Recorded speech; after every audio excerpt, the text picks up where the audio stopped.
Magandang araw ho sa inyong lahat. JDB ulit inyong abang lingkod. Eto ho, nakakatuwa ito eh. So kanina ho, ngayong araw na to, Monday, September 16. So nagsimula na ang plenary. Ibig sabihin, as a whole, ng Kongreso, ng House of Representatives, ay nagdidebatehan na sila doon po sa mga budget ng iba't ibang mga ahensya na tapos na gawa na yung committee report, diba, na finalize na ng committee report. Katulad na lamang po ng sa Office of the President, Office of the Vice President, at iba pang mga ahensya. Hindi ba ang pinakamainit ngayon, ito pong si Pusit, si Sara. Sa tawa ko rito kanina sa opening na to, sa message ni SMR. Tingnan nyo ha. Pinatamaan niya rito si si Pusit eh. Esteemed Deputy Speakers, Majority Leader, Minority Leader, distinguished guests, ladies and gentlemen. Today, we begin the plenary deliberations on House Bill 10800, the fiscal year 2025 General Appropriations Bill. This is more than just a budget or a financial document. It is the foundation upon which our nation's governance rests. It embodies our commitment to fiscal responsibility and the prudent use of our people's resources. As legislators, we are not only guardians of the nation's purse, but also stewards of the people's trust. Yun. Every peso we allocate in this budget carries with it the sweat and sacrifice of millions of Filipinos. And it is our duty to ensure that these resources are spent wisely, effectively, and with absolute accountability. Okay. Our budget policy, carefully crafted and thoroughly scrutinized, is designed to achieve fiscal discipline while addressing the urgent needs of our people. It reflects the aspirations of the nation and serves as a roadmap towards stability, progress, and shared prosperity.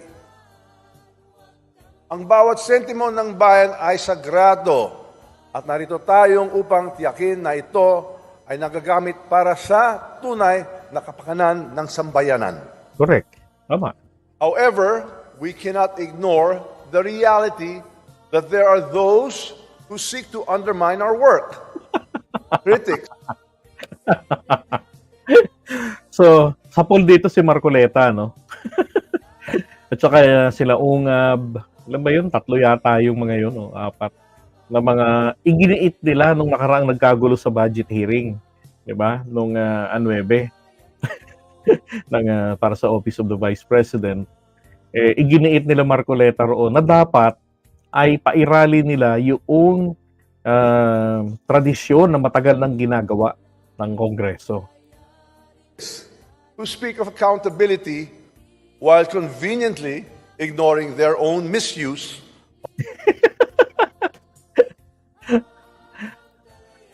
Sabi ni Mano, aray, may tinamaan. Ayun, no? Meron nga ulit tinamaan. Marcoleta, Ungab, Arroyo. Yan. Yung 3 na yan. Of public funds. Diba? Huwag naman, kasabihan naman nila, unfair naman, bakit si Sara agad ang tinuturo ninyo? O di sige. Pero sa lahat ng nag-misuse, si Sara yung yung pinakasikat. Sipin mo, OVP, tapos DepEd. Di ba? Matindi sa DepEd, hindi lang 125 million. O, ang lalaki ng halaga. Di ba? Grabe yung malasakit, ha? Tinapay na kailangang ma-dispose ng maaga, inamag sa bodega. Paano? Hindi nagpapapasok. Kaya nga nirally namin si PBBM noong May 17 for keeping Sara. Na wala raw siyang nakita, kaya sabi namin sa rally, uy, bulag ka ba? O, di ba? O, pagkatapos doon, kick out. O, 1 month and 2 days lang. Di ba? Resign. To these individuals, I say, let us be clear. This chamber will not tolerate hypocrisy, nor will it This chamber will not tolerate hypocrisy. O, Sara, Kuset, alam mo na, ikaw yan. stand idle in the face of such blatant disregard of public trust. Ma. Hindi maaaring magturo ng daliri ang mga may sariling kasalanan. Naalala niyo yung nilabas-labas si Sarah na video? Ang isang lumitaw po dito yung kabubuhan niya eh. Diba, sabi ko nga sa inyo yung tinuro niya na ang budget po ng Pilipinas ay nasa kamay lamang ng 2 tao. Diba? Kay Saldico ng Ako Bicol Party List at saka dito kay Speaker Martin Romualdez. Nako, naniwala naman yung ilang mga kamote rin. Nung tinignan nga, di ba, pinakita ko nga sa inyo, ilan ba ang members nito kung totoong nasa kamay nila? May mga minority pa, nandun pa nga si Lagman, bilang member, hindi po minority, as part of the majority, member si Lagman, si Ed Lagman, yung matanda, di ba, ng Committee on Appropriations, na kung saan chairman, etong si Saldico. Siguro nung panahon ni Duterte, nung tatay niya, ganon. Kung sino yung member ng committee on o kaalyado nila. 'Di ba? Yung sinasabi noon eh. Kaya nga nakapag total bigay na budget kay Pulong para sa first district daw ng Davao ay 51 billion sa loob ng budget for 2020 and then 2019 and 2022. Oh, 51 billion pesos. Tapos na-re-elect pa siya. Diba? Ang masaklap doon, baka hindi nyo pa alam, according to some congressman din, ay kaya po ang budget nila ay from 500,000 up to 500 million pesos kada distrito. Okay? Pero yung mga baguhang kongresista, mga first time, ay zero budget kasi napupunta yung kinukuhang budget sa kanila ay Pulong. Ganon nung panahon ni Digong. 'Di ba? Kaya totoo yung sinabi ni Sara noon. 2 tao lang ang may hawak. Yung speaker nila, ng tatay niya, yung mga puppet ng tatay niya sa House, at saka yung member ng Committee on Appropriations. Sila lang. Noon, ang minority lang talaga doon. Ngayon nga, nagulat ako eh. Si Lagman, kabilang dun sa majority. At nasa 139 po ang members nito. Tapos, yung final version ng Kongreso na budget. So, ibabato yan sa Senado. So, ang Senado naman ngayon, pag nakapagsagawa na sila ng sarili nilang mga budget hearing din sa iba't ibang departamento, including President, OVP at saka VP, then yung final version ng Senate, pag hindi magkatugma dito sa Kongreso, magkakaroon po ng meeting yan, 2 kapulungan. Magpapadala ang Kongreso ng representante nila, then ang Senado rin, magmi-meet ito sa isang hotel. Para pagpantayin nila, pagtugmain nila ang kanilang disagreements doon sa budget proposal na pinalize ng magkabilang kampo. Pag nagawa na po nila yon, then saka po yan mapupunta sa, babalik po yan, kumbaga parang veto yan, babalik yan, ito na lang yung halaga natin, ito na yung halaga ninyo. Okay na tayo, okay. Babalik po yan sa both houses para i-finalize nila yung resulta ng Quadcom. Pagkatapos noon, babalik po ngayon ito sa part ng Senado, then diretso na po yan papunta sa Office of the President para pirmahan. Pwede pa rin i-veto ng presidente yon. So hindi ho totoo na yung budget, yung appropriation ng budget ay mapupunta, kung kani-kanino mapupunta, ang magdidesisyon po ay ang Speaker of the House at saka ang Chairman ng Committee on Appropriation. Kung yun ang paliwanag ni Pusit nung nakaraang video niya, well, yan po ay nagpapakita lamang ng realidad ng administrasyon ng tatay niya. Kasi Bakit hindi nila pinaliliwanag how come nagkaroon ng 51 billion kay Pulong? Samantalang yung ibang mga distrito, the hope, wala. Kasi bagito yung kongresista. Di ba? Eh marami palang members. So paano yun? Di mo lang pinaglaban ng mga members, yung mga bagitong kasama nila na nawalan ng budget? Oo. Isa pang nagpapakita ito, kung yun po ang kalakaran ng panahon ng tatay niya, may standard po dyan. And the standard is the one that I just explained. Kung papaano, how it works. Di ba? So dapat, alam niya yun. Kung hindi niya yun alam, bugadang siya, pulpul talaga. Sa harap ng Kongreso, lahat ay dadaan sa tamang proseso at walang makatakas sa pananagutan. This House of Representatives has always stood by principles of transparency and accountability.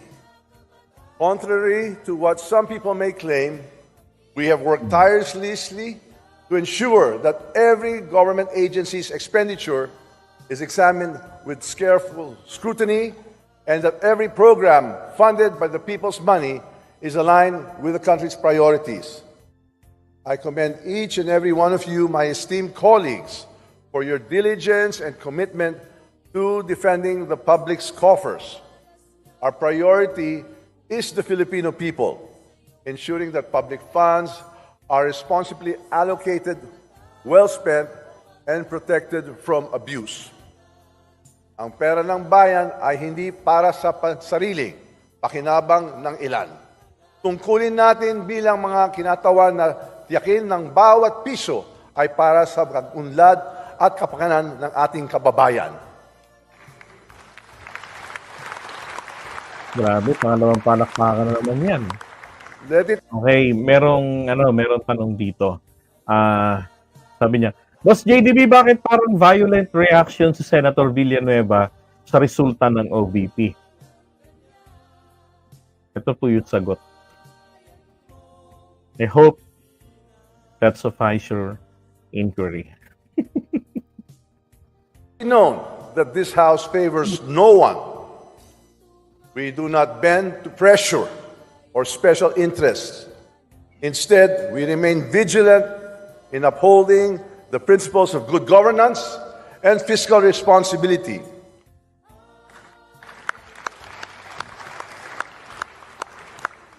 The eyes of the nation are on us, and we will not fail them. Walang makakalusot sa ating pagsusuri.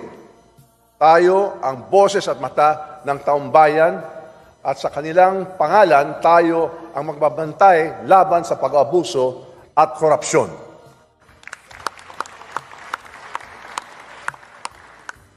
As we proceed with these deliberations, let us work with confidence and urgency. We have a duty to pass the 2025 General Appropriations Bill swiftly and to do so with integrity, ensuring that the nation's goals are met and that every Filipino benefits from the fruits of our labor. Patuloy nating itaguyod ang responsableng pamahala sa pondo ng bayan, palakasin ang ating ekonomiya at itaguyod ang kaunlaran ng bawat Pilipino tungo sa isang bagong Pilipinas. Together, we will deliver a budget that serves the best interests of the people, fulfill the goals of the 8-point socio-economic agenda, and contributes to the realization of the Philippine Development Plan 2023 to 2028. Maraming salamat po. Padayon. Okay, padayon. Yes, plenary na yan. Nagsimula na ho kanina. Silipin natin kung sino na yung nagsasalita. Okay? Yun nga yung sinabi sa amin ni Kimbo nung nakaraang Quadcom hearing.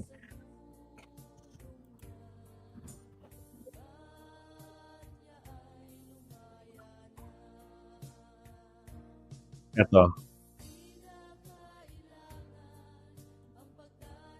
Ang nakikita ko rito ngayon ay si Brosas at saka si Bongalon. Na deposito sa National Treasury under Trust Fund 284.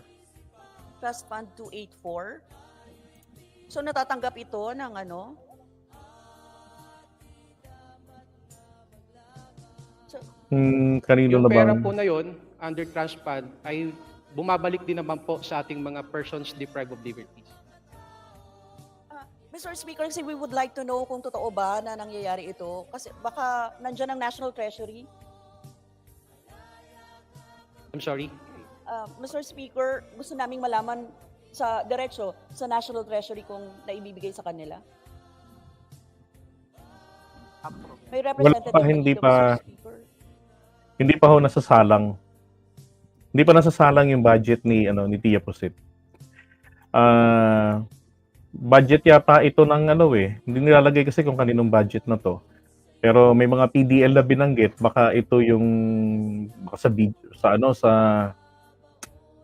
mga department may hawak di DILG, baka ganon. Basta kung sino may hawak dito na related rito po sa sa mga PDL, yung persons deprived of liberty. So ganyan po yung nagiging kalakaran ng hearing. So meron pang last one chance ang Office of the Vice President. So kapag nagkaroon sila pagka yung oras na po nila ng departamento nila ang isasalang sa plenary. So ito na hong 733 million proposal. So break muna sila, tinanggal yung daga. Yung mouse. Maze, daga. Yung maze. Ang mangyayari po diyan, kung sino yung may kakayanang sumagot sa Office of the Vice President, so nandiyan sa tabi ng sponsor na kongresista. Okay? Ngayon, yung sagot nila, ibubulong lang nila sa kongresista. Katulad dito kay Jim Bongalon. So yung mga tinatanong ni Brosa sa kanya, sasagutin niya. Pero ang info ay manggagaling po roon sa mga representatives ng agency na nakasalang. Okay? Yeah, mainit kanina si Kimbo tsaka si Herrera. Si BH Herrera. Yan silang dalawa kanina. May narinig na akong pinag-uusapan tungkol sa trust fund rin sa kanilang dalawa. Okay? So, usapan naman natin yung susunod na topic natin. Teka, hold on one sec.